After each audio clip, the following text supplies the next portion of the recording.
The darkness of Matyh pulsed as if it had a heart of its own. The planet, covered in cyclopean towers and ruins of a forgotten age, exuded an ancient weight, something beyond the mere passage of time. It was a cosmic graveyard, a reliquary of erased civilizations, where the shadows seemed to whisper names long extinct. To most, Matyh was a tomb. To me, it was a riddle. And where there were riddles, there were buried truths, waiting to be unearthed. In the sky above, the illusion of stillness was about to shatter. Colossal fleets hovered like predators, ravenous hunters on the brink of a feast of destruction. Among them, the armies of the gods. Osiris, the Golden King, would not send his generals. He would descend onto the battlefield himself. The same was true for Anubis, his ancient brother, now transformed into a vortex of dark matter and immortal fury. But the threat did not end with him. Walking by his side, bringing chaos in his wake, came Set, the Destroyer, the Lord of Storms. Beside Celeste Oria, my only ally in this sea of madness, I had a clear mission: to enter the ruins of the Black Cathedral and decipher the secrets of the monolith before it fell into the wrong hands. But there was something we had not foreseen, something that even Osiris, in his millennia of wisdom, had not understood. Fate would place us at the epicenter of a divine conflict. And in the face of the power of the gods, what meaning does a man's life have? Space, no matter how silent it seemed, was on the verge of a roar. Then it happened. The first salvo of shots tore through the vacuum like thunder in a primordial storm. The sky lit up with colossal explosions. The fleets of the three great factions, Purple Lagoon, Red Dragon, and Gigantia, hurled themselves at one another like predators blinded by fury, each seeking supremacy over the wreckage of the universe. But it was not only mortals who fought. Osiris's legions shone in their descent, launching themselves into a storm of golden fire. But even the brightest light could not overcome living darkness. Because then, from the depths of the planet, Anubis's servants emerged. Their ships were floating abysses, made of condensed dark matter, distorted forms of black metal and unknown flesh. They were not machines. They were tumors of the universe itself, ravenous, devouring the light around them. And they were winning. Celeste and I watched from the outer ruins of the cathedral, the glow of war reflected in our visors. She pressed her lips together, her eyes locked on the destruction.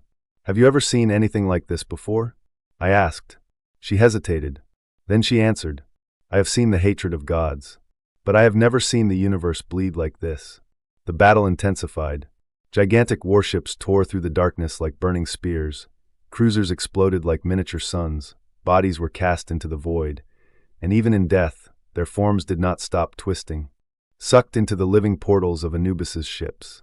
A single man, even a scientist, cannot comprehend the weight of a war between immortals.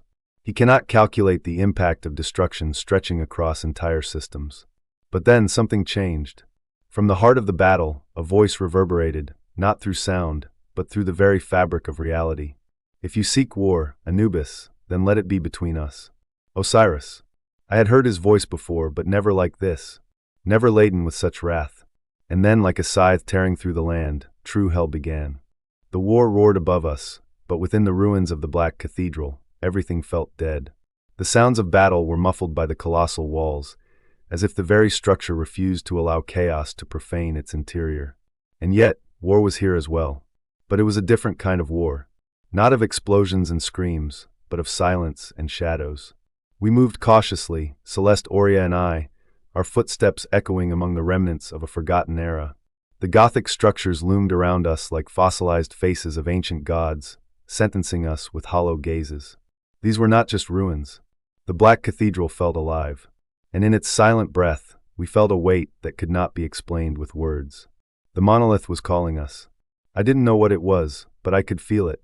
A pull deep within, as if something inside me, inside the very fabric of the universe, recognized its presence. It had been here long before Osiris, before Anubis, before any god or empire. And now, we stood before it. A corridor opened into a vast chamber. At its center, an altar of black stone held the relic that everyone sought. The monolith. It was larger than we had imagined. A cyclopean block, its surface covered in indistinct symbols that seemed to shift subtly when we weren't looking, as if it were watching us. "This is not a weapon," I murmured. Celeste nodded. "No, it's something older." We made a move to approach it, but then everything froze. Time stopped. A deep, Hollow sound reverberated through the air, not like thunder, but like something rising from beneath reality itself. The pressure became unbearable, as if the gravity of the planet was twisting in on itself. Then the darkness stirred. Two presences emerged from the cathedral's shadow. Two gods. Anubis, the Lord of the Dead, stood before us, his silhouette nothing but a void, a tear in existence. His eyes were two slits where no light entered, only devoured. Dark matter flowed around his form like a shroud, as if he were a black hole in the shape of a jackal. Set, the Lord of Chaos, walked beside him, his skin scarred by eternal storms. His gaze burned like lightning within a raging tempest. While Anubis was the stillness of the end, Set was the storm of collapse. But then a third figure appeared. Osiris. He stepped into the cathedral's entrance, his body glowing with golden energy. But he was not radiant. Not like before. He seemed heavy, as if carrying the weight of all past ages. And when his eyes met Anubis's, I saw something I never thought I would see. Regret. But the moment shattered in the next instant. Because the first blow was struck, and the sacred temple became a battlefield. The shock of the first impact shattered entire columns. Osiris's strike was like a star exploding, but Anubis absorbed the energy as if it were nothing. The dark matter rippled around him, distorting reality. Then he struck back. The second blow made time tremble. Fissures split open across the cathedral floor. Celeste and I were thrown backward. We watched as the pillars crumbled, pieces of history crushed in the fury of divine battle. Set moved through the destruction. His presence was a living storm, his attacks like lightning tearing through matter itself. He and Anubis fought together, synchronized, as if they had become one. Osiris was alone. Even so, he endured. Every strike was an act of defiance, a cry against the inevitable. But the inevitable came. The air vibrated with a sharp, cutting sound. Osiris's body stopped midair, then trembled. Anubis had driven his claws into the god's chest. For the first time, I saw a god bleed, and the universe shuddered in response. His golden blood spilled, touching the ancient stones of the cathedral. The light of his body began to dim. Osiris tried to speak, but only a breath escaped his lips. Celeste grasped my arm. I could feel her racing heart. Maybe she was trying to calm me, or maybe she was trying to calm herself. "This isn't supposed to happen," I murmured, because I knew what happened when a god fell. Reality would not accept the void of a god, and the consequence of his death was coming. Set and Anubis did not hesitate. Together, they wrenched the monolith from its altar and lifted it high. The relic pulsed. Then, a sound echoed across the planet. Something deep. Something primordial. We didn't know it yet, but Mathiach's fate was already sealed. And the cathedral was not just a temple. It was something far, far more. The cathedral was collapsing. Fractures split open the ground like hungry mouths, swallowing the remains of the columns that had once upheld the gods of a bygone era. The stone gargoyles that once guarded the corridors crumbled, their shattered forms consumed by the darkness below. The sacred temple, which had withstood countless millennia, was dying along with its king. And we were trapped inside it. Osiris had fallen.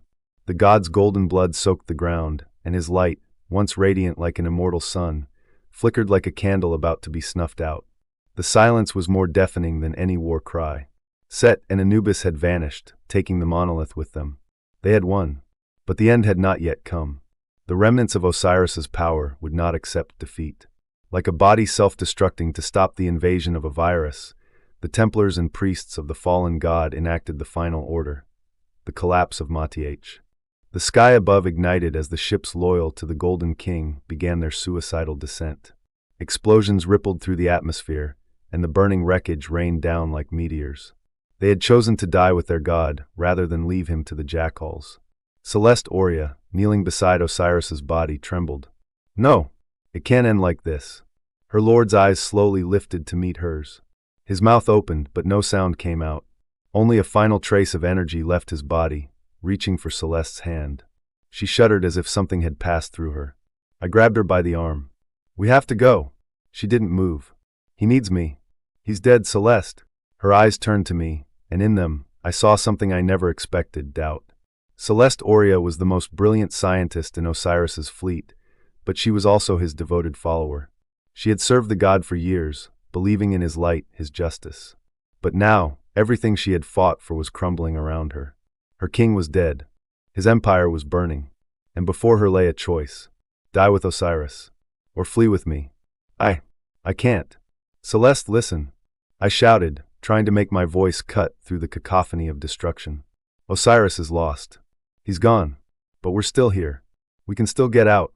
She clenched her fists. Run away for what, Abyss? To a universe where Anubis reigns? Where Set spreads chaos unchecked? Don't you understand? He was the only thing holding the balance. Without Osiris, everything falls apart. And if we die here, what do we change? I shouted back. If you want to fight them, then survive. Otherwise, your death will be nothing but dust in this planet's collapse. She hesitated. I knew her loyalty was screaming inside her. But I also knew that, for the first time, she was seeing what I had always seen. The gods were not immortal. They were not infallible. They could fall. And when they did, they took with them all who followed blindly. A colossal crack tore through the ground beside us. The Black Cathedral began to rise, revealing its true nature. It was not just a temple. It was something alive, something waiting. The priest had awakened. The cathedral roared like a beast finally freed from its chains. Its towers realigned, forming titanic joints. Hallways became shifting caverns. The floor beneath us pulsed like flesh. It was a ship, but it was more than that. It was a being. Celeste turned to Osiris's body one last time. Tears fell from her eyes. Then she took her master's golden insignia and clutched it to her chest. And she ran with me. We raced through the living corridors of the cathedral as the planet's wreckage collapsed around us. The temple was ascending, shedding rock and time. Inside, we found survivors. Humans long hidden, awakening to escape with us. That was when a familiar voice cut through the chaos. Abyss! Here! I turned and saw General Alex Gray, accompanied by a group of Purple Lagoon soldiers. Dirty wounded, but alive. They had escaped the massacre, finding refuge within the cathedral before its awakening. I thought you were dead. I shouted. And I thought you'd never get out of that damn temple, he replied, panting. We have an extraction ship on the western edge of the structure. If we're getting out, it has to be now. I nodded without hesitation. Celeste still looked lost, but there was no more time for mourning. We braced ourselves in one of the corridors as the cathedral launched into space. I looked back one last time, and I saw Math break apart. I saw the last flame of Osiris extinguish. I saw the golden age die. Celeste stood beside me, silent, watching her world disappear. When she finally turned to face me, there was a new look in her eyes. No longer a servant of Osiris. No longer just a scientist. Now she was something new. Alex Gray wiped the blood from his forehead and looked at the two of us. The war isn't over, he said. No, I replied. But now, we're closer to the bottom of the abyss. And so the cycle closed. But not forever.